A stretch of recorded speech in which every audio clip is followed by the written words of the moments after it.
Baking soda देख लिया, washing soda देखते हैं। तो washing soda is like Na2CO3 से ही बनेगा, ठीक है। तो सोडियम जो Na2CO3 बनाने का हम लोगों ने देखा कि NaHCO3 तो हम लोग बनाना सीख गए थे। अब NaHCO3 को जब हम हीट करते हैं तब Na2CO3 बनता है। अब वही Na2CO3 ही एक मेजर पार्ट है वॉशिंग सोडा का, थोड़ा सा ही डिफरेंस है। वॉशिंग सोडा जब लिखेंगे ना तो Na2CO3.10H2O लिखते हैं। अभी .10H2O क्या चीज़ है भाई?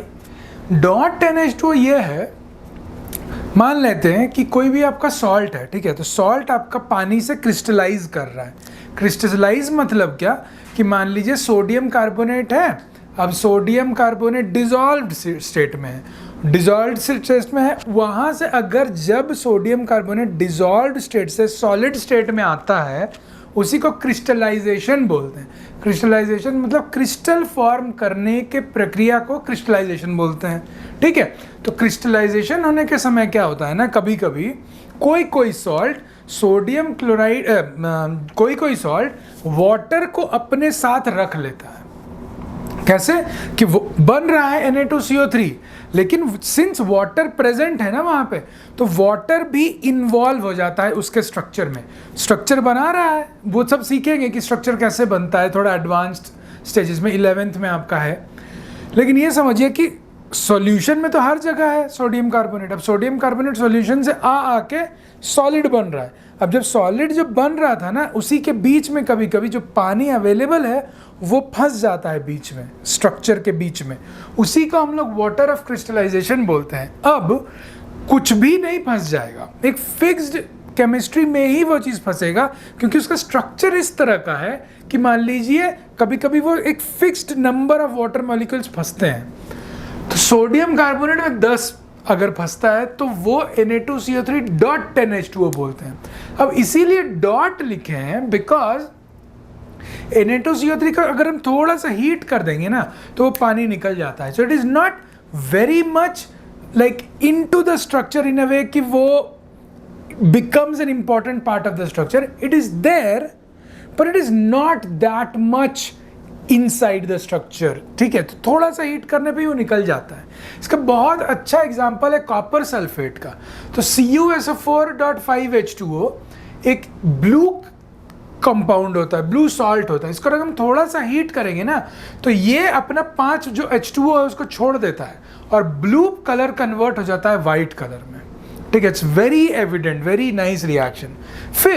फिर से अगर हम कॉपर सल्फेट को अगर हम पानी दे दें इस वाइट को तो वो फिर से ब्लू बना देता है, ठीक है। तो this is like loosely associated होता है ना, पूरा पूरी भी नहीं जा रहा है और पूरा पूरी छोड़ भी नहीं रहा है, ठीक है। जैसे NaCl में ही हम नहीं बोल रहे हैं कि वहाँ पे वाटर ऑफ क्रिस्टलाइजेशन है, लेकिन इसमें बोल रहे हैं कि है। तो कॉपर सल्फेट अब अगर आप पूरा ड्राई भी कर दे सकते हैं तो पूरा ड्राई हो जाएगा तो वो वाइट हो जाएगा, लेकिन उसके पास अगर वाटर है उसको अगर हम थोड़ा पानी दें तो वो CuSO4.5H2O बनाता है जो कि ब्लू होता है, ठीक है। इसी तरह से आपका सोडियम कार्बोनेट भी जब 10H2O ले लेता है तो उसको वॉशिंग सोडा कहते हैं, ठीक है।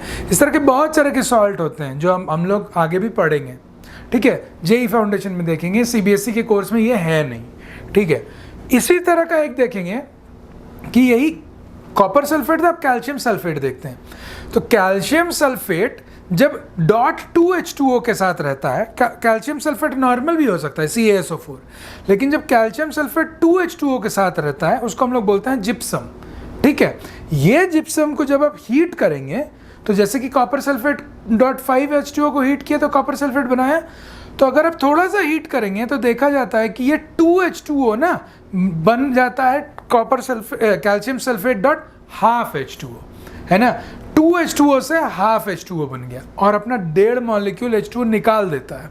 तो इसका उल्टा भी होगा कि अगर कैल्शियम सल्फेट .12H2O, इसको कैल्शियम सल्फेट हेमीहाइड्रेट बोलते हैं। हेमीहाइड्रेट क्यों? बिकॉज हेमीस्फीयर में क्या होता है, आधा स्फीयर, तो हेमीहाइड्रेट मतलब क्या, आधा H2O। कैल्शियम सल्फेट .12H2O है, इसमें अगर हम पानी ऐड कर देंगे तो ये बन जाएगा कैल्शियम सल्फेट .2H2O। इस चीज़ को बोलते हैं प्लास्टर ऑफ पेरिस, प्लास्टर क्या चीज़ होता है, कोई भी चीज़ का ढांचा बनाने में ना प्लास्टर चीज़ों का यूज़ होता है ना, प्लास्टरिंग जिस चीज़ को बोलते हैं। कि मान लीजिए अगर आपको हड्डी टूटा है तो बहुत समय ये यूज़ होता था पहले, अभी भी कहीं ना कहीं होता ही होगा, कि अगर आपको एक मोल्ड कास्ट टाइप का बनाना है तो प्लास्टर चढ़ा दिए तो वो कड़ा हो जाता है, तो वो मोल्ड टाइप का बना, ठीक है। तो प्लास्टर ऑफ पेरिस बहुत चीज़ों में यूज़ होता है, कंस्ट्रक्शन में भी यूज़ होता है बहुत जगह। तो ये इसी तरह की चीज़ों को प्लास्टर बोलते हैं।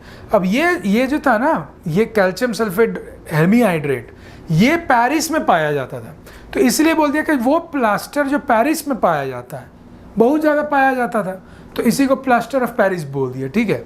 तो कैल्शियम सल्फेट हेमीहाइड्रेट में जब हम थोड़ा पानी दे देंगे तो ये जिप्सम बना देगा, ठीक है। तो यहाँ से भी यहाँ जाया जा सकता है और यहाँ से भी यहाँ आ सकते हैं। तो gypsum to plaster of Paris जाने के लिए क्या करेंगे, हीट कर देंगे, और प्लास्टर ऑफ पेरिस से जिप्सम डालने के लिए क्या करेंगे, पानी डाल देंगे, है ना। तो यही चीज़ है प्लास्टर ऑफ पेरिस।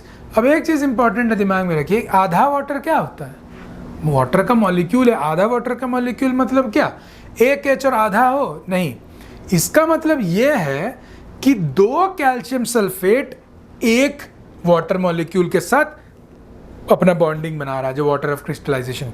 जब वो बन रहा था, क्रिस्टल बन जब रहा था पानी के एनवायरनमेंट में, तो ऐसा सोचिए कि कैल्शियम सल्फेट 1 आया, कैल्शियम सल्फेट 2 आया, और उसके बीच में एक वाटर फंस गया। तो ये वाटर इस दोनों का पार्ट है। तो बोल सकते हैं कि एक के पास कितना आया, 0.5, है ना, तो 2 के पास कितना आया, 1। इसी को ऐसे समझ सकते हैं कि 2 कैल्शियम सल्फेट पे 1 है, तो 1 पे आया आधा, ठीक है। ऐसे मतलब अकेला आधा H2O कुछ होता नहीं है, वो रिप्रेजेंट करने का तरीका है।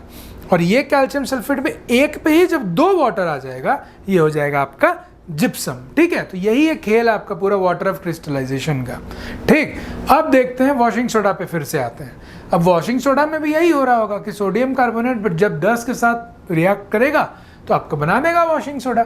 अब नाम से ही तो समझ में आ रहा है कि इसका यूज़ क्या होगा, हाउस होल्ड क्लीनिंग में वॉशिंग सोडा का यूज़ होगा। बेकिंग सोडा बेकिंग में यूज़ होता था, तो वॉशिंग सोडा तो वॉशिंग में यूज़ होना चाहिए भाई, एज द नेम सजेस्ट्स, तो होता है यूज़। और किस किस छोटा छोटा इंडस्ट्री में भी यूज़ होता है कि आपका जो वॉशिंग सोडा है सिर्फ वॉशिंग में यूज़ नहीं होगा। ऐसे नहीं कि भाई वॉशिंग सोडा है तो सिर्फ वॉशिंग में ही यूज़ होगा, ऐसा नहीं है। मल्टीपल यूजेस है, glass industry, soap industry, paper industry में अलग अलग जगह में वॉशिंग सोडा यूज़ होता है। एग्जैक्टली कैसे यूज़ होता है ये आपके सिलेबस में नहीं है, तो यहाँ स्किप कर रहे हैं और जेई फाउंडेशन में इसको इंक्लूड करेंगे कैसे एग्जैक्टली यूज़ होता है, ठीक है। फिर एक बहुत इंपॉर्टेंट कंपाउंड आता है बोरैक्स करके, सोडियम का एक सॉल्ट होता है बहुत इंपॉर्टेंट, इसके फॉर्मेशन में भी वॉशिंग सोडा का बहुत इंपॉर्टेंट रोल होता है। तो ये एक कॉम्प्लिकेटेड सा फार्मूला है, फार्मूला लिख दिए हैं, याद करने का ज़रूरत नहीं है। क्लीनिंग एजेंट तो हम लोग समझ ही गए कि कैसे क्लीनिंग, वॉशिंग सोडा है तो वॉशिंग में तो यूज़ होना ही चाहिए, है ना। फिर एक और बहुत इंपॉर्टेंट पार्ट है कि परमानेंट हार्डनेस जो वाटर का होता है, 2 तरह का हार्डनेस होता है वाटर का, आप लोगों को पता है, टेम्पररी हार्डनेस और permanent hardness. Temporary hardness boiling से चला जाता है, परमानेंट हार्डनेस बॉइलिंग से नहीं जाएगा। अगर आप सिर्फ वाटर को बॉयल कर देंगे तो परमानेंट हार्डनेस नहीं जा पाएगा, उसको आपको केमिकली ट्रीट करना पड़ेगा। तो जो वॉशिंग सोडा भी है ये आपको परमानेंट हार्डनेस किस वजह से आता है, कैल्शियम और मैग्नीशियम के सॉल्ट्स की वजह से आता है। तो ये चीज़ डिज़ोल्व होती है वाटर में, कैल्शियम मैग्नीशियम का क्लोराइड और सल्फेट डिज़ोल्व होता है पानी में। तो हम डिज़ोल्व चीज़ों को हटाएंगे कैसे, उसको प्रेसिपिटेट करवाना पड़ेगा। तो क्या करते हैं ना, अगर हम जब वॉशिंग सोडा यूज़ कर लेते हैं इसके साथ, तो कैल्शियम और मैग्नीशियम का जो सॉल्ट बनता है ना वो इनसॉल्युबल सॉल्ट बन जाता है, प्रेसिपिटेट आउट कर गया। तो जैसे ही कैल्शियम और मैग्नीशियम का सॉल्ट प्रेसिपिटेट आउट किया वो तो पानी छोड़ दिया, पानी छोड़ के बाहर आ गया। तो इसीलिए वो आपका परमानेंट हार्डनेस को भी प्रॉब्लम को सॉल्व कर देता है, ठीक है। So this is another use of washing soda. तो यहाँ पे हम लोगों ने क्या क्या देख लिया, सोडियम हाइड्रोक्साइड कैसे बनाते हैं, क्या यूज़ होता है, वो मल्टीपल यूज़ है एक बेस का, सोडियम कार्बोनेट, सोडियम बाइकार्बोनेट, ये सब हम लोग ने देख लिया। एक बच जाता है ये ब्लीचिंग पाउडर का जो यूसेज है और कैसे बनाते हैं, बस वो देख लेते हैं और इस चैप्टर को एंड करते हैं।